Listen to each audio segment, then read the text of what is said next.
இரண்டாம் கட்ட பேச்சுவார்த்தையும் சுமூகமாக நடைபெறும் என வீரபாண்டியன் நம்பிக்கை தெரிவித்துள்ளார்.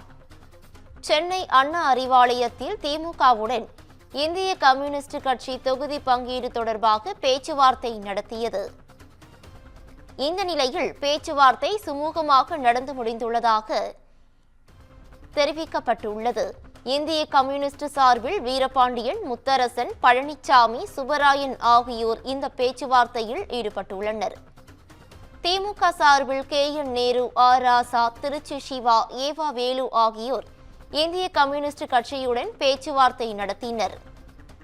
இது தொடர்பான கூடுதல் விவரங்களை வழங்குவதற்காக எமது செய்தியாளர் சிவக்குமார் இணைப்பில் இணைக்கிறார். சிவக்குமார், வணக்கம். இது தொடர்பான முழு விவரங்களையும் பதிவு பண்ணலாம்.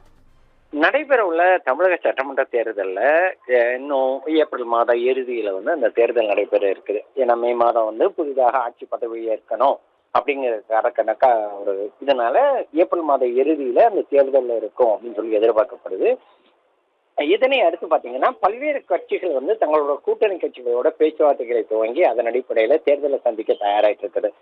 திமுக தரப்புல மதிமுக, காங்கிரஸ், அதே விடுதலை சிறுத்தைகள் உள்ளிட்ட பல்வேறு கட்சிகள் ஏற்கனவே அது கூட கூட்டணியில் இருந்த நிலையில இந்திய கம்யூனிஸ்ட் கட்சி தரப்புல ஏற்கனவே இதற்கு உண்டான பேச்சுவார்த்தைகள் நடந்துட்டு இருந்தது. இந்நிலையில இன்னைக்கு அந்த கட்சியினுடைய கட்சியினோட பொதுச் செயலாளர் அதே மாதிரி பார்த்தீங்கன்னா முத்தரசன் உள்ளிட்டோர் பலர் அந்த பேச்சுவார்த்தையில ஈடுபட்டாங்க. முதற்கட்டமா நடைபெற்ற இந்த பேச்சுவார்த்தையில ஏற்கனவே இந்திய கம்யூனிஸ்ட் கட்சி தரப்புல 4 சீட்டுகள் வரை கேட்கணும் அப்படின்னு சொல்லி கூட்டப்பட்டு இருந்த நிலையில முதற்கட்ட பேச்சுவார்த்தையானது இன்று கொஞ்ச நேரத்துக்கு முன்னால் நடந்தது. அதுல பாத்தீங்கன்னா முதல்கட்ட பேச்சுவார்த்தை சுமூகமா முடிஞ்சிருக்கிறதாகவும், இரண்டாவது கட்ட பேச்சுவார்த்தையானது விரைவில் நடைபெறும் அப்படின்னு சொல்லி அறிவிச்சிருக்கிறாங்க.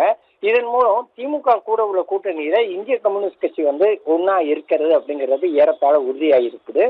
அதே மாதிரி பாத்தீங்கன்னா அதிமுக தரப்புல ஏற்கனவே பாஜக உள்ளிட்ட பல்வேறு கட்சிகள் ஒன்னா ஒருங்கிணைச்சிருக்குது. அதே சமயத்துல தற்போது திமுகவுல OPS தற்போது இணைஞ்சிருக்கிறாரு. அதே மாதிரி பாத்தீங்கன்னா நம்ம இந்திய கம்யூனிஸ்ட் கட்சிகள் இணைஞ்சிருக்குது உள்ளிட்ட பல்வேறு கட்சிகள் ஏறத்தாழ 10க்கும் மேற்பட்ட கட்சிகள் ஒன்றிணைந்து இந்த முறை திமுக தலைமையில சட்டமன்ற தேர்தலை எதிர்நோக்கி இருக்குது. பவித்ரா.